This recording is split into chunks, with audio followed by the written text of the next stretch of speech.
Very good evening to all of you. हम लोग अपना आज का सेशन स्टार्ट करने जा रहे हैं।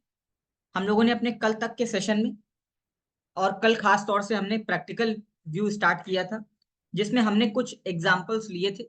और आज हम लोग 26Q की फाइलिंग पर बढ़ेंगे और पहले 5 मिनट ये देख लेते हैं कि हम लोगों ने कल क्या देखा था। उसके बाद हम लोग अपनी फाइलिंग को स्टार्ट करें। चलिए, कल हम लोग इस एक्सेल शीट को बना रहे थे। और ये एक्सेल शीट क्या है? ये एक एग्जाम्पल है। एग्जाम्पल को बताने का तरीका है, क्योंकि बाद में जब हम डेटा फिल करवाएंगे तो यहीं से सारा डेटा उठा लेंगे। ठीक है। सबसे पहले इसमें कॉलम था ट्रांजेक्शन आईडी का। ट्रांजेक्शन आईडी आप चाहें तो डालिए और चाहें तो मत डालिए। अब ट्रांजेक्शन आईडी इसलिए डाली जाती है क्योंकि यहाँ पर हो सकता है कि अभी तो 5 डेटा है और हो सकता है कि 500 लोगों का डेटा हो। जब 500 लोगों का डेटा होगा और अगर मान लीजिए कुछ ढूंढना हो या कोई गलती हो जाए, तो इसलिए हर रो को एक यूनिक नंबर आप दे सकते हैं, जिसे हम बोलते हैं ट्रांजेक्शन नंबर। तो हमने एक ट्रांजेक्शन आईडी दे दी 1 2 3 और 4। ठीक हो गई बात। तो यहाँ पर एक कॉलम भी लिखा हुआ है कि कोई भी यूनिक रिकॉर्ड हो सकता है, 10 अंकों का अल्फा अल्फा न्यूमेरिक कोई भी कोड हो सकता है, उसको ट्रांजेक्शन नंबर आप बोल सकते हैं। मैंने सीरियल नंबर 1 2 3 4। अगला कॉलम है पैन कार्ड का कॉलम। और पैन कार्ड में एप्लीकेशन पैन नंबर आ गया। डिडक्टी का नाम, किसका टीडीएस हम काटना चाहते हैं उसका नाम आ गया। फिर डिडक्टी का रेफरेंस नंबर ऑप्शनल है। अगर कोई डिडक्टी का रेफरेंस नंबर है तो आप वो नंबर दे सकते हैं। ठीक है। अगर नहीं है तो कोई बात नहीं, ऑप्शनल है ये। सेक्शन कोड, यहाँ पर जितने भी सेक्शन हमने पढ़ रखे थे, section 194J, section 194I, section 194H, 194C, 194N और वगैरह वगैरह, सारे सेक्शंस यहाँ पर आते हैं। किस सेक्शन में क्या लिखा हुआ है ये तो हम आपको पहले 4 या 5 लेक्चर लगा करके ऑलरेडी बता चुके हैं। अब यहाँ पर सिर्फ और सिर्फ उनका प्रैक्टिकल एप्लीकेशन आएगा। जैसे कि पहले 2 रो में हमने ये लिया था कि सेक्शन 194J में टीडीएस फाइल होगा। पहले में 1.5 लाख रुपए था और दूसरे में 1 लाख रुपए था। इसका 10% 15,000 और 10,000 होता है। एक 15 नवंबर का था जो कि 7 दिसंबर को जमा होना चाहिए। एक 15 दिसंबर का था जो कि 7 जनवरी को जमा होना चाहिए। फिर आता है अगले कॉलम में, ये था कितना अमाउंट आपने क्रेडिट किया है। ग्रॉस अमाउंट यहाँ पर पड़ेगा, टीडीएस कटने के बाद वाला नहीं, पहले वाला ग्रॉस अमाउंट। फिर आता है किस दिन आपने क्रेडिट किया और किस दिन आपने टीडीएस काटा, विच एवर इज अर्लियर को टीडीएस आपको काटना है। कितना टीडीएस है? तो 194J में 10% था और 194C में 1% था, हमने वो लिख दिया। सर चार्ज अगर कोई है तो डाल सकते हैं। यहाँ पर कोई भी सर चार्ज नहीं है, कोई भी हेल्थ एजुकेशन सेस नहीं है। ये कब होता है? ये होता है जब हम सैलरी का आईटीआर फाइल कर रहे होते हैं। वहां पर कुछ टीडीएस का अमाउंट होता है, कुछ हेल्थ एंड एजुकेशन सेस का होता है और कभी कभी सरचार्ज का होता है। यहाँ पर तो नहीं है क्योंकि ये भी सैलरी का फॉर्म नहीं है। सैलरी का फॉर्म 24 की होता है और ये 26 की है। ठीक हो गई बात। माइनर हेड में आपको 3 थे, 100, 200 और 400। 100 था, 100 किसका था? 100 था एडवांस टैक्स का, 200 था टीडीएस टीसीएस पेबल नॉर्मली, और 400 था जब डिपार्टमेंट जो है रेगुलर असेसमेंट करे, मतलब डिपार्टमेंट डिमांड निकाले। किस दिन का चालान है? चालान डेट बताइए, बीएसआर कोड बताइए, चालान नंबर बताइए और अमाउंट ऑफ चालान। चालान में कितना अमाउंट टीडीएस का है, इस अमाउंट को यहाँ पर बताइए। ठीक है। अगर उस चालान में कोई सरचार्ज है तो वो भी लिखिए। अगर उस चालान में कोई एजुकेशन सेस है तो वो भी लिखिए। चालान में कोई इंटरेस्ट है तो वो भी लिखिए। चालान में कोई लेट फीस है तो वो भी लिखिए। चालान में कोई और लेट फीस पेनल्टी है तो वो भी लिखिए।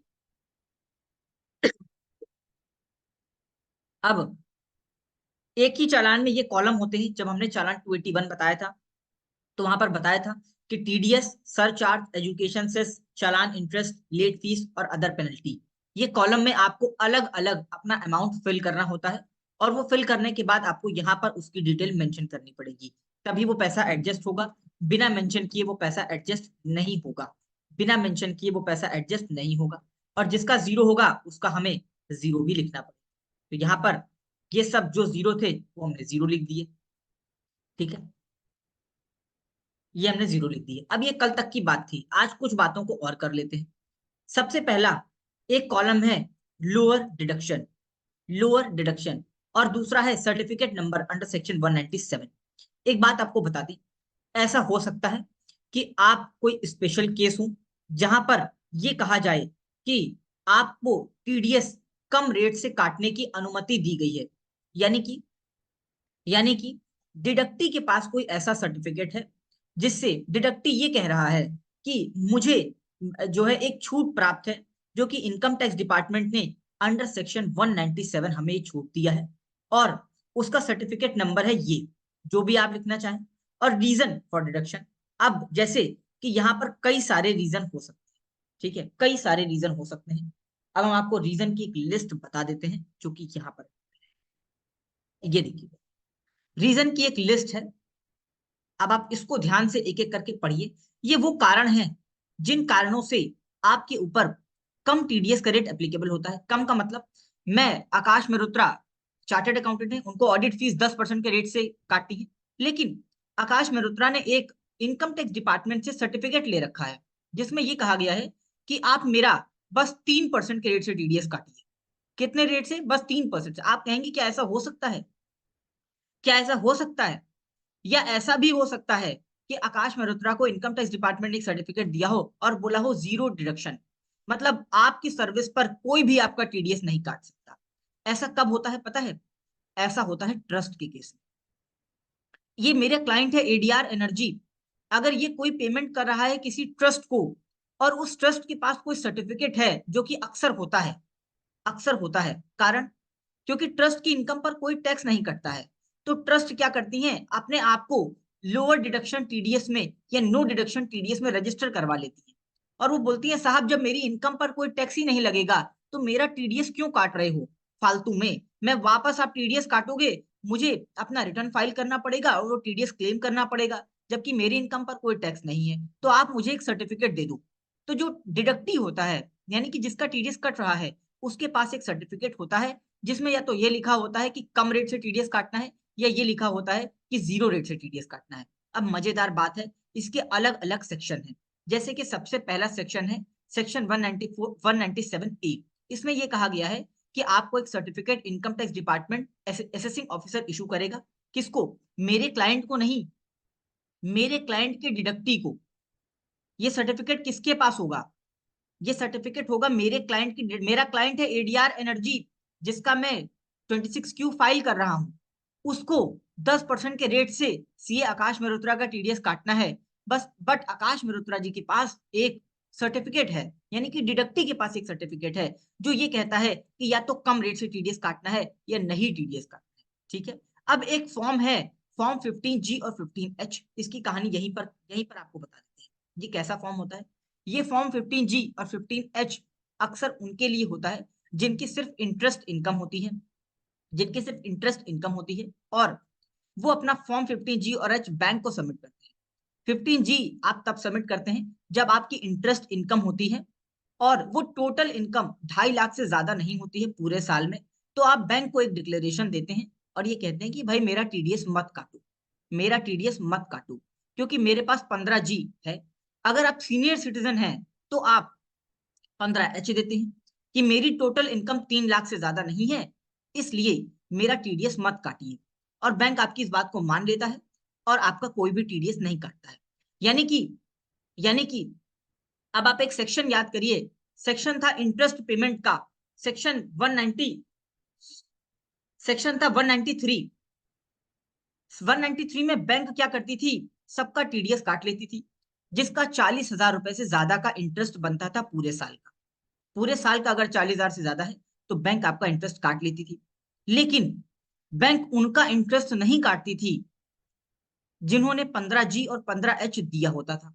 अब ये 15G और 15H, जब आप बैंक का टीडीएस रिटर्न फाइल करेंगे तो आपको ये देखना पड़ेगा कि कितने लोगों का 15G 15H आ चुका है, उनका कोई भी टीडीएस नहीं काटता है। यानी कि उनकी इंटरेस्ट की इनकम 40,000 से ज्यादा होगी और 2.5 लाख से कम होगी। अगर 2.5 लाख से ज्यादा है तो कटेगा ही कटेगा, 15G और H की कोई वैल्यू नहीं है।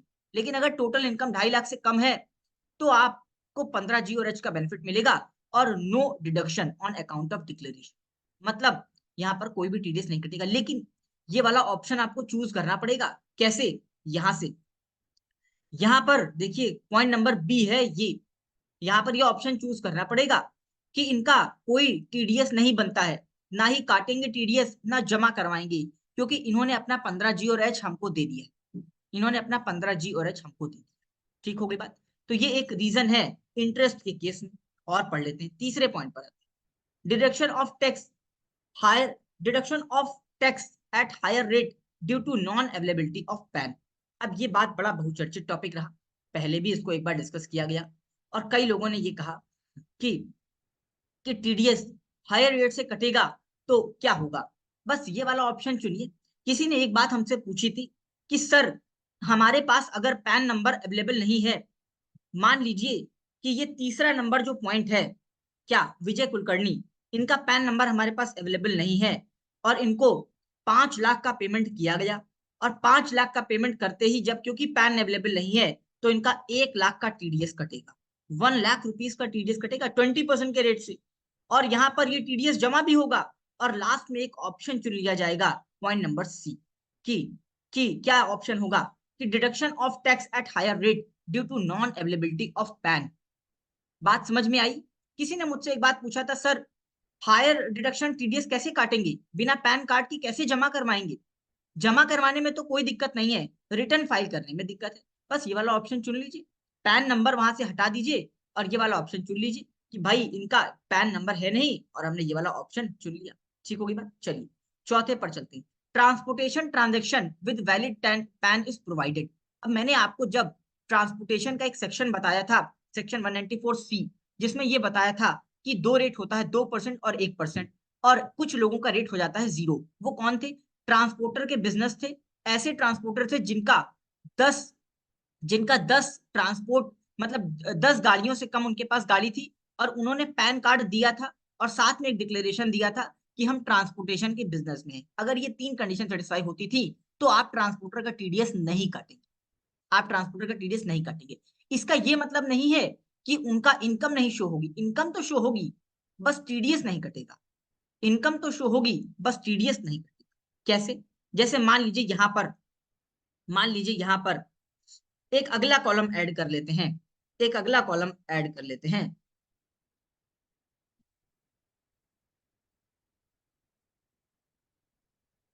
एक अगला कॉलम हमने ऐड कर लिया जिसमें मान लीजिए लिख दिया, कोई एक नाम ले लीजिए, ठीक है, ट्रांसपोर्टर का। ट्रांसपोर्टर का नाम है मिस्टर राम, मिस्टर राम। और इनका टीडीएस कटना था, वैसे कटना तो था 194C में। किस में कटना था? 194C में। इनको 1 लाख की पेमेंट हुई, कायदे से तो 1,000 रुपए कटना चाहिए था, मान लो 25 दिसंबर को ही हुई, ठीक है। लेकिन इनके ऊपर टीडीएस बना 0। क्यों 0 बना? सब कुछ 0। क्यों 0 बना? उसका कारण है ये वाला पॉइंट नंबर डी। यहाँ पर पॉइंट नंबर टी सिलेक्ट करेंगे कि ट्रांसपोर्टर का ट्रांजेक्शन है, हमारे पास पैन कार्ड है और टीडीएस काटना अलाउड नहीं है। टीडीएस तो नहीं कटेगा लेकिन इसकी रिपोर्टिंग करी जाएगी, ऐसा नहीं होगा कि रिपोर्टिंग नहीं करी जाएगी। ठीक होगी बात? ठीक होगी बात। बताओ क्या यहाँ तक की बात समझ में आ गई? क्या यहाँ तक की बात समझ में आ गई? क्लियर है? एक ये वाला केस आपको क्लियर हुआ कि जहां पर ये पूछा गया था कि पैन कार्ड अगर अवेलेबल नहीं होगा तो 20% की रेट से टीडीएस कैसे काटेंगे। जहां जहां पर भी 20% से काटना है वहां पर पॉइंट नंबर सी सिलेक्ट करिए। ठीक है, बस पॉइंट नंबर सी सिलेक्ट करिए, काम हो गया। चलो आगे चले। तो टी भी बता दिया। अब है, अब पॉइंट नंबर वाई छोड़ दीजिए। देखिए एक एक बात मजेदार है पॉइंट नंबर वाई में, वो ये कहता है जैसे कि मान लो कि आपकी जो इंडिविजुअल सेक्शन की लिमिट है, जैसे सेक्शन 194C में 2 लिमिट है कि एक ट्रांजेक्शन 30,000 से ज्यादा का नहीं होना चाहिए और टोटल ट्रांजेक्शन 1 लाख से ज्यादा नहीं होना चाहिए। मान लीजिए आपने किसी को सिर्फ 25,000 रुपए का पेमेंट किया जिसके ऊपर कोई टीडीएस नहीं बनता है, जिसके ऊपर कोई टीडीएस नहीं बनता है, क्या तो भी आप उसका टीडीएस का रिटर्न फाइल कर सकते हैं? यस, कर सकते हैं। इस कॉलम नंबर वाई को चुनिए। कॉलम नंबर वाई में क्या कहा है?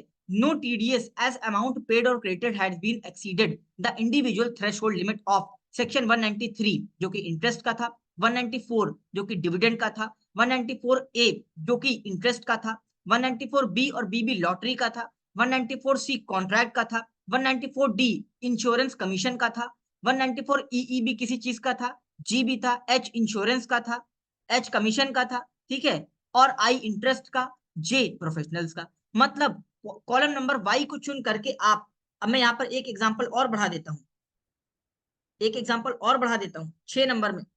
मान लीजिए एक कॉन्ट्रैक्टर है इनके,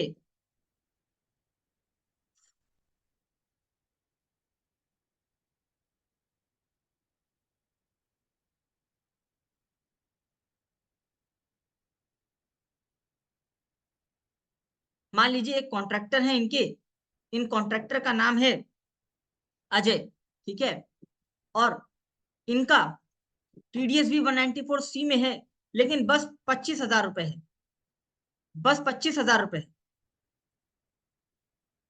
मुकेश आप कंफर्म कर दीजिए क्या क्लास मेरी अटक रही है। विजय जी का कहना है कि क्लास अटक रही है। आप दोनों लोग प्लीज कंफर्म कर दीजिए क्या क्लास अटक रही है। अमाउंट ऑफ ट्रांजैक्शन है 25,000 का, जो कि इंडिविजुअल थ्रेशोल्ड से कम है। क्या इसको रिपोर्ट कर सकते हैं? यस। क्या इस पर कोई टीडीएस कटेगा? नो, कोई टीडीएस नहीं कटेगा, कोई टीडीएस नहीं कटेगा। और उसका कारण होगा पॉइंट नंबर वाई। हम यहाँ पर पॉइंट नंबर वाई सेलेक्ट करेंगे और ये कहेंगे कि कोई टीडीएस नहीं कटना है, क्योंकि यहाँ पर पार्टी की जो लिमिट है वो अभी इंडिविजुअल सेक्शन की एक्सीड नहीं करी है, क्योंकि ये 25,000 रुपए। बताओ बात समझ में आई? बोलो, बोलो क्या बात समझ में आई? कुछ नई बातें सीखने को मिली यहां से? बताओ।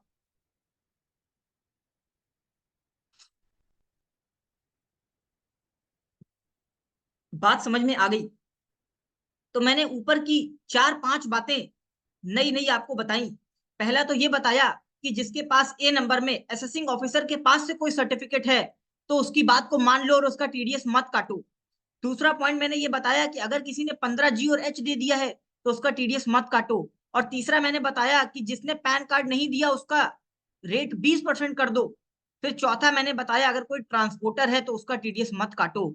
और पांचवा मैंने वाई में ये बताया कि उसका भी टीडीएस मत काटो जिसका इंडिविजुअल लिमिट सेक्शन की कम है पर पार्टी, और थ्रेशोल्ड लिमिट पर ट्रांजेक्शन की उससे कम आ रही है। जैसे कि इंटरेस्ट 40,000 से कम आ रहा है, प्रोफेशनल फीस में 30,000 लिमिट लिखी है, उससे कम पेमेंट हो रही है पूरे साल में, पूरे साल में। मतलब टीडीएस नॉट एप्लीकेबल है। तो टीडीएस मत काटो, लेकिन रिपोर्ट कर दो, रिपोर्ट कर दो ट्रांजेक्शन को, टीडीएस मत काटो, क्योंकि टीडीएस काटना अलाउड नहीं है, टीडीएस काटना अलाउड नहीं है। ठीक हो गई बात? इसलिए मत काटो। तो इंडिविजुअल जो लिमिट है, जैसे कि इंटरेस्ट रेंट की एक सेक्शन है सेक्शन 194I जिसमें लिमिट है 2,40,000 रुपए साल की, और एक है सेक्शन 194IB जिसकी लिमिट है 50,000 रुपए पर मंथ की। अगर ये दोनों ही इससे कम है तो मत काटो, ठीक है, लेकिन रिपोर्टिंग कर दो इसकी। जैसे ही आप रिपोर्टिंग करेंगे उसके पैन कार्ड पर तो उसके एआईएस में दिखने लगेगा। टीडीएस भले ही मत काटो, टीडीएस नहीं काटना। ठीक हो गई बात? चलो, क्या ये बात समझ में आ गई? क्या ये बात अब समझ में आ गई सबको? बताओ, बताओ, क्या ये बात समझ में आ गई? अब यहाँ पर जो नीचे के सेक्शन दिए हुए हैं बच्चों, इनमें से अभी किसी सेक्शन में हमने कोई बात आपको पढ़ाई नहीं है, ठीक है। मैंने अभी इन सेक्शंस की बातें पढ़ाई नहीं है, एक्चुअली अभी ये सेक्शन ही टच नहीं किया है। जैसे 194Q अभी मैंने आपको पढ़ाया नहीं है, ठीक है। और भी मैंने अभी सेक्शन नहीं पढ़ा है, इसलिए मैं अब आगे की बात को नहीं करूंगा। जितनी बात मैंने पढ़ाई हुई है मैंने उतनी बात का प्रैक्टिकल एप्लीकेशन आपको अभी बता दिया है।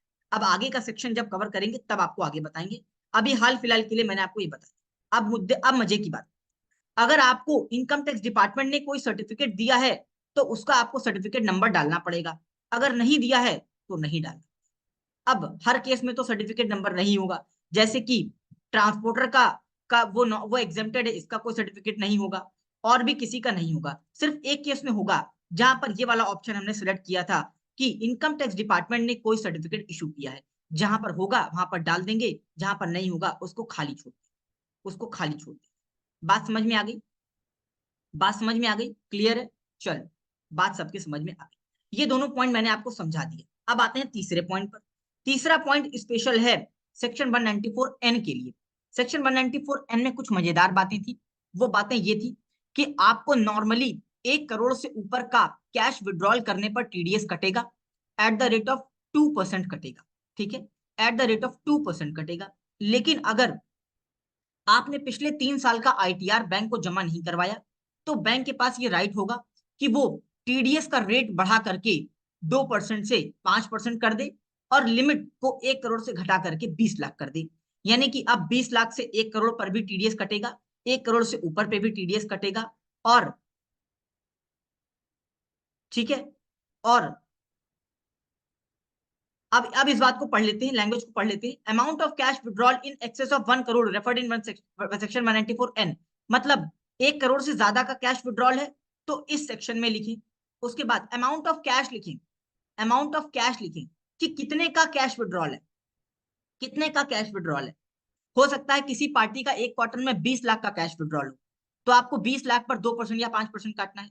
हो सकता है किसी पार्टी का एक क्वार्टर में 30 लाख हो तो 30 लाख पर काटना है। ठीक है, लिमिट देखी जाएगी 1 करोड़ पूरे साल की, पूरे साल की। अगले अगले पॉइंट में क्या कहा, amount of cash withdrawal 20 lakh से ज्यादा है लेकिन 1 करोड़ से कम है। नॉन फाइलर, नॉन फाइलर का मतलब ये होता है कि आपने अपने 3 साल का आईटीआर नहीं जमा कराया। और अगला लिमिट है आपका अमाउंट 1 करोड़ से ज्यादा है, नॉन फाइलर। यानी कि जो पहला रो है वो उनके लिए है जो कि 3 साल का आईटीआर अपना जमा करवा चुके हैं, जिनका रेट 2% है।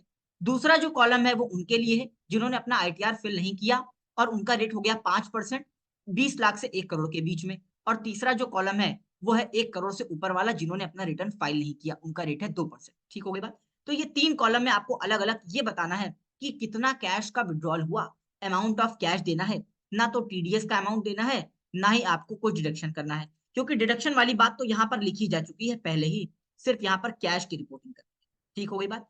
और टोटल टैक्स डिपॉजिट लास्ट वाले कॉलम में आ जाए, टोटल कितना टैक्स आपने डिपॉजिट किया ये आखिरी वाले कॉलम में आ जाएगा। ठीक हो गई बात। क्या यहाँ तक की बात समझ में आ गई? क्या यहाँ तक की बात आपको समझ में आ गई? क्या यहाँ तक की बात आपको समझ में आ गई, बताइए। अगर आ गई हो तो अब हम लोग तैयार हैं 94Q को कि ऑफलाइन यूटिलिटी से फाइलिंग कर। क्या आपको बहुत सारी बातें नई पता चली, कुछ चीजें न्यू थी पहले जो नहीं समझी थी, क्या कुछ ऐसा था? अगर ऐसा था तो बताइए, और अगर कोई डाउट हो तो वो भी बताइए, क्योंकि अब हम लोग ऑफलाइन यूटिलिटी से फाइलिंग शुरू करेंगे अपने नेक्स्ट सेशन।